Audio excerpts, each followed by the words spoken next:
ಸಭೆ ಅನ್ನೋದೇ ಒಂದು ಸ್ತ್ರೀ. ಭಾನುವಾರ ಸಭೆ ಅನ್ನೋದು ತುಂಬಾ ಮುಖ್ಯ. ವಾರವೆಲ್ಲ ನೀವು ಒಂದು ಯಜಮಾನ ಹತ್ರ ಹೋಗ್ತೀರ ಕೆಲಸಕ್ಕೆ. ಲೋಕದ ಮನುಷ್ಯರು ನಾವು ಎಷ್ಟೋ ಭಯ ಪಡ್ತೇವೆ.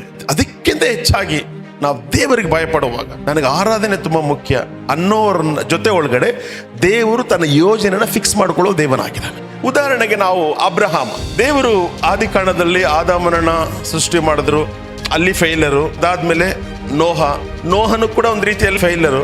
ಸರಿ, ದೇವರು ಅವರ ಯೋಜನೆಯನ್ನು ಒಂದು ಯೋಜನೆ ಇದೆ. ಅವ್ರಿಗೊಂದು ಆಲೋಚನೆ ಇರುವ ದೇಶವನ್ನ ರೆಡಿ ಮಾಡಬೇಕು, ಆ ದೇಶಕ್ಕೆ ತನ್ನ ಜನಗಳನ್ನ ಸೇರಿಸಬೇಕು. ಈ ಯೋಜನೆಗೆ ಯಾರು ಕರೆಕ್ಟ್ ಆದ ವ್ಯಕ್ತಿ ಎಂಬುದಾಗಿ ದೇವರು ಹುಡುಕ್ತಾ ಇರುವಾಗ ಬೈಬಲ್ ಹೇಳ್ತೈತೆ, ರೋಮನ್ ಬರೆದ ಪತ್ರಿಕೆ 4ನೇ ಅಧ್ಯಾಯ 17ನೇ ವಚನದಲ್ಲಿ ನಾವು ನೋಡ್ತೇವೆ. ಅಲ್ಲಿ ಒಂದು ಪೌಲ ಕ್ಲಿಯಾರಿಟಿ ಕೊಡ್ತಾನೆ. ಅಬ್ರಹಾಮನನ್ನ ಬೈಬಲ್ ನೀತಿವಂತ ಅಂತ ಕರೀತಾ ಇದೆ. ಯಾಕೆ?